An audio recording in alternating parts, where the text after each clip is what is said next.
Hi, Cara. Nice to see Hi, you. good to see you, Ooh, May. those gorgeous tulips behind you. No, aren't they incredible? They're Spring. so good. Um, I hope everyone can hear me okay. There's a whole crew of concrete sidewalk saw cutters today, so apologies for audio. Can you hear it at all? I can hear you fine. Good, good. Oh, welcome, friends. Thanks for coming in. Hi, Kim. Hi, Kristen. Nice. Um, how's your morning going today? It's good. It's good. It's a Good. little re-entry from a really relaxing vacation, but it's good. I'm getting some things done on my list and gonna help my mom later today, so it's good. Nice. It's Monday, so we're setting the tone for the week in some ways here and trying to, at least that's what I like to do Mondays, actually Sunday night sometimes get my head around what the week's going to be. So we try to get our heads in a good space. So thanks for joining me here and sharing your story a bit with our friends here. What can you just tell me about your business and what led you to start it? Yes. So when I was a kid, I really loved being outside. I played outside. I used to uh, make pretend medicine. So I was always really an earthy kid. And I love this idea that we could heal with plants. Um, and then, as I was an older kid, I was sick a lot. And so I really knew what it felt like to be subjected to antibiotics and, surgeries to take my tonsils out. And I had a lot of health issues. And so by the time I got to college, I had terrible allergies, all respiratory stuff. And someone recommended acupuncture to me. And I went and it cured my allergies. And I just couldn't believe that someone knew how to do that kind of energy work, right? Put needles in you and then you feel amazing. And all my symptoms went away. So um, I think that once I learned about that, I really kind of remembered my childhood roots of wanting to be in this earthy kind of medicine and help others. So that led me to go to acupuncture school and start my biz. And I took some time off to have my kids, but when I went back working, to work, just having a business and being able to help people really was my motivation. I can really picture you in your like baby Cara in her backyard making medicines. I think it's a beautiful picture. Like you've been this person all along. And but I'm just thinking of your story, recognizing you it took you getting sick and healed for you to really get kind of called into this line of work. Find it interesting and almost like if you wanted to get away from it, you couldn't in some ways. I tried, yeah, I tried to get away from it and really got left brained, like I need a job and a business and so I really was looking at other things like design, but to me design, it's how your surrounding energy affects you. Like for me, I think that's why I liked interior design because I wanted to feel different. I wanted to feel better and aligning the energy around you with beautiful things was my, Mm. 16-year-old idea of how I wanted to help people in the world. But that did evolve into a more kind of direct body helping. Mm-hmm. Inside and outside. Although I think you've talked about um, complementing your acupuncture practice with kind of whole life, other things outside of body as well. Definitely. Right. Like our spiritual state, our mental state, our can be such roadblocks and challenges for us, right? Like our body hears what we're saying in our mind. So I feel like part of my work is to really deeply listen to people because people need that. Like we don't always feel heard or or, maybe you tell someone your feelings and they want to give you a quick little fix. And of course, sometimes I'm guilty of giving advice too, but I try to really deeply listen to people, because I think that's where the healing starts, just in that interaction. And the first interaction is very important, for Yeah. healing, to open the door to know, for people to know it's possible. Yeah. Mm-hmm. Would you mind telling us some stories of the greatest joys you get in your work? Mm. Well, a highlight of my day is always when I'm at work, is when I pop my head in to check on people. They're in there resting on the table with the needles, and the heat lamps are on and the table's warm. And I love going in and seeing people just in such a deep state. They're snoring, or they're so relaxed they can barely answer when I say, "Is everything okay?" And they just kind of, yeah. Like I love helping people reach that state of calm, because it's in there, like it's available. And to me, there's a little magic when you can put just a few needles in and allow the person to kind of come back to their state of rest that is a natural state. And that, I think, in our modern day, we can get so far from. We've got all these lists and all these busy activities, and helping people get a deep rest is definitely a highlight of my work. And connecting people back to themselves, because that's where all of the magic is, right? When you can open the door and allow the person to connect with their soul, their body, in a new way, which allows us to transform and be who we are in the world, to get Thank at the you. yeah. So rich.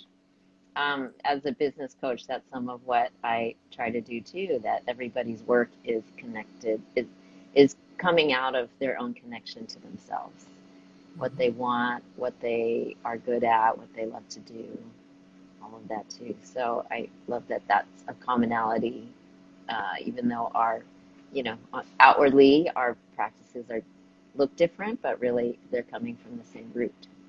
That, in a way, what I say is like we all have everything we need. I've heard you say that about um, our healing too, right? That's coming from our bodies are ready to be healing ourselves.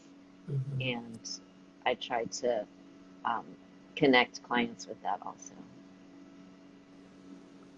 Yeah, I wanted to say too about the deep rest. I've experienced that on your table, and really it was such a surprise to me. I mean, I didn't know really that much about acupuncture before talking with you. And I bet that a lot of people would say before they come to you, oh, I can't take naps in public or outside of my house or whatever. We have these ideas about what's possible. And I can imagine that people are quite surprised at the results they get from you. it is. I remember the first time I had acupuncture in college, I felt that way, and I thought, how is this possible, that I'm floating like this? So it's fun to surprise people like that, and also to help them access that, like that, Yeah, to know that it's possible is yeah, is is healing in and of itself, I think. yeah. I've been connecting in my personal journey with really prioritizing my own rest and sleep, Mm-hmm. particularly at night, and realizing for me, so much of like a good day comes from having that good rest. Mm-hmm. And I can imagine where, um, for people struggling with their sleep, that just getting that time on your table is almost priceless in some ways, right? For people struggling where they just can't get to that place, that you're able to do that for them is kind of awesome. I think of I think of I also, like I it. have a client who works with kids, and there was a time we were talking about her revenue models and almost like the products she would sell. And I got excited for like, wait, you could help moms get their like nap resistant kids to nap. What I would have paid for Oh, that as a anything, mom of a anything. toddler, right? Yeah. Yeah. Yeah. So I just think of that actually, in a parallel way to you, to your business.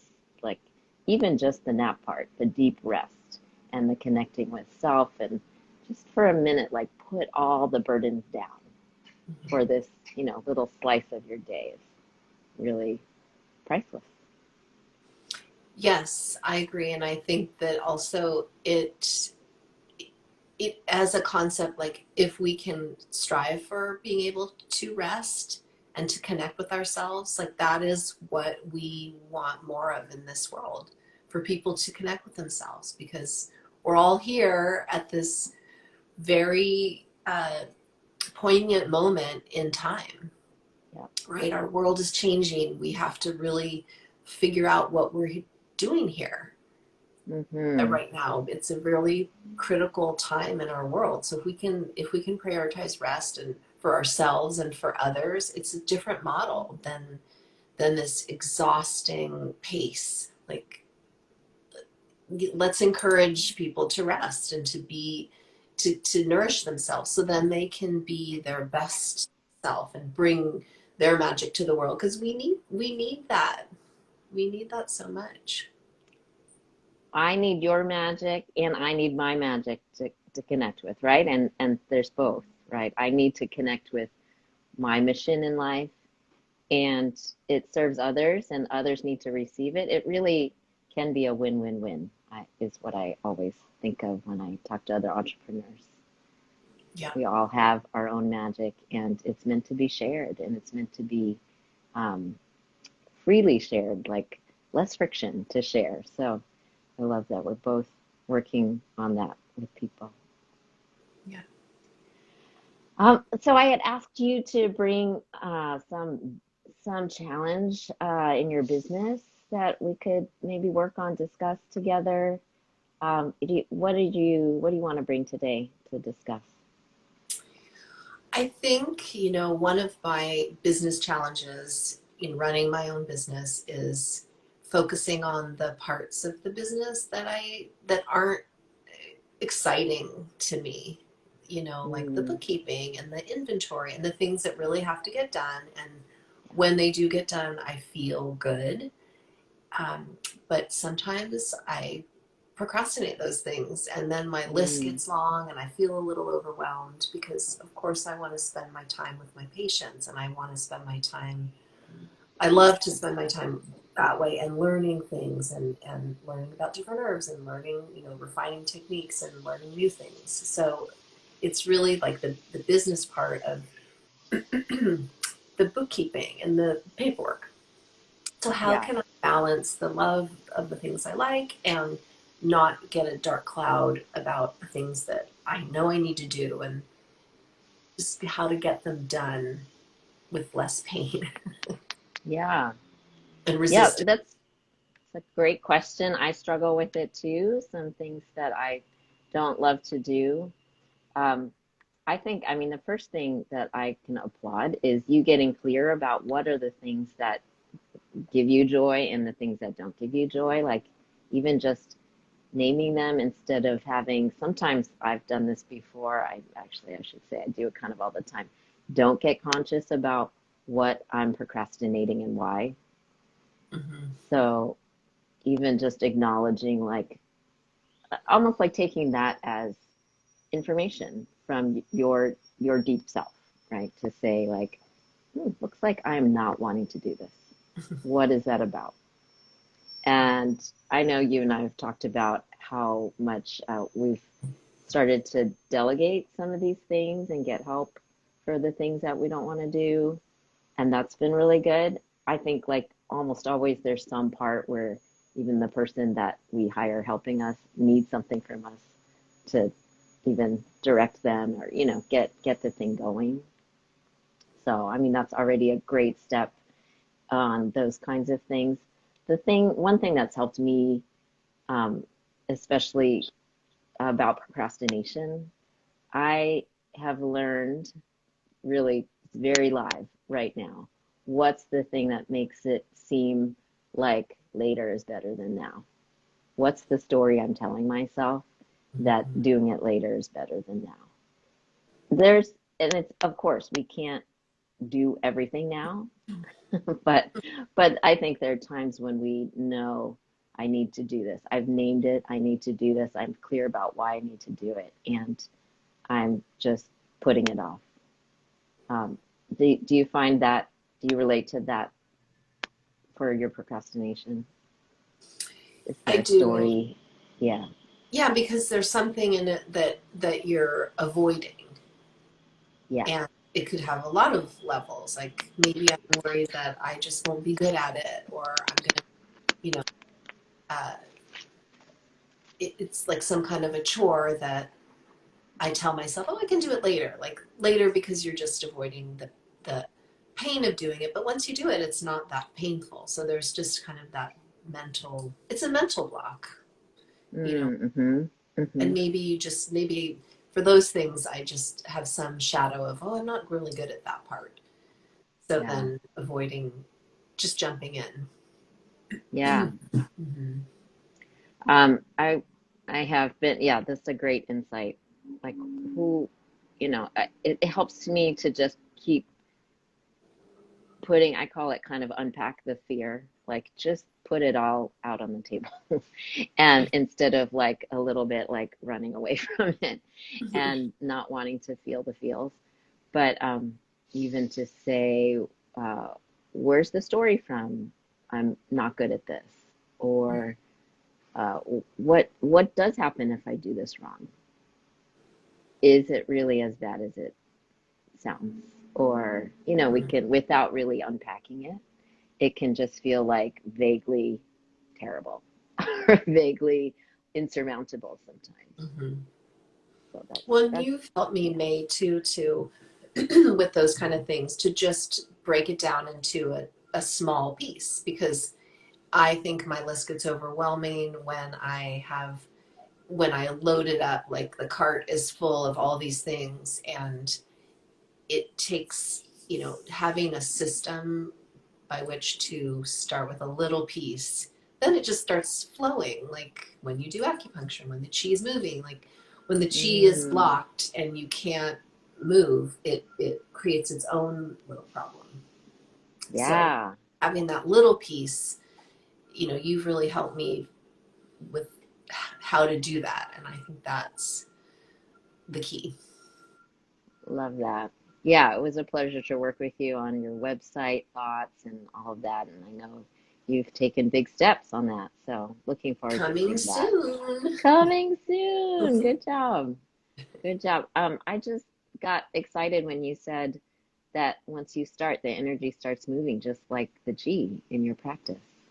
I think that can be, I mean, that was just a beautiful visual for me. Like, oh, right.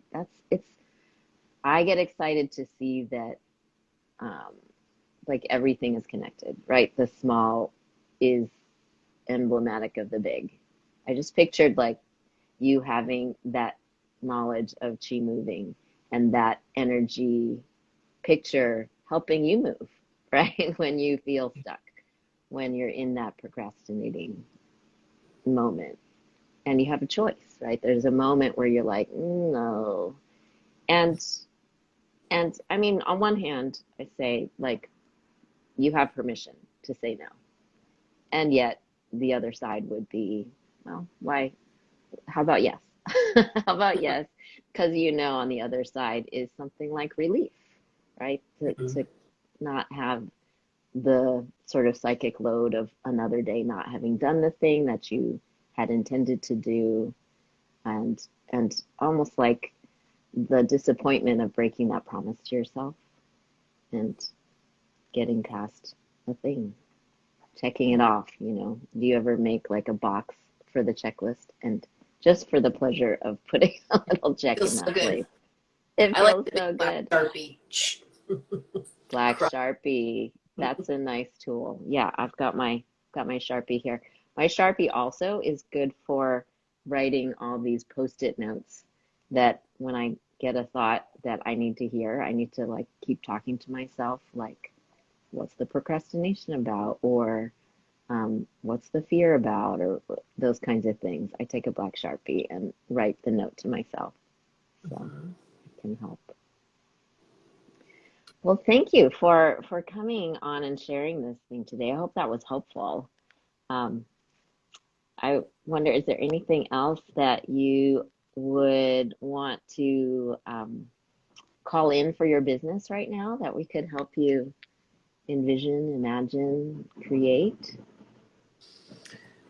I think I thought about this when you asked me that, May, and I think that, you know, for people with businesses, small businesses, treating my business like I would treat one of my patients, approaching it with the same attention and compassion, for the business owner, that Yeah, it's a system, right? It's a living thing.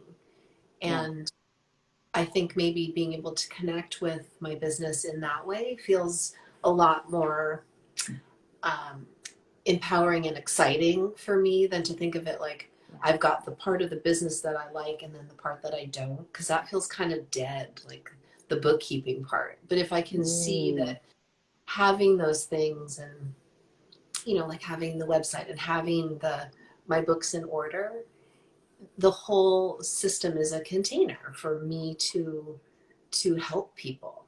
And so if I think of it as this like living thing that is contained, if I can have everything in the container, even the parts that maybe don't thrill me as much, but to see hmm. them as important parts, Yeah. just like my patients are, their whole system, they also have parts that maybe they don't love, like they're aching back, or in that way, to be Mm, able to love all the parts. And mm, even when even when they're a little challenging or creaky, to see it like a living system. mm-hmm. That's what I want for my business. Yeah. Yeah, it makes me think of just remembering in some ways to honor your business as a whole. Yeah, a whole person in itself, right? Like there's something beautiful and almost like a reflection of your call in there. That's you, right? Mm-hmm. Including you and um, allowing all the parts. Yeah, thank you. That's beautiful. Mm-hmm. Thank you for hanging out with me and for those of you who hung out with us too, everyone. It's been great to have you here. Thanks, May. It's And been fun to talk. it's been fun to connect and hope to see you again soon. All You right. too.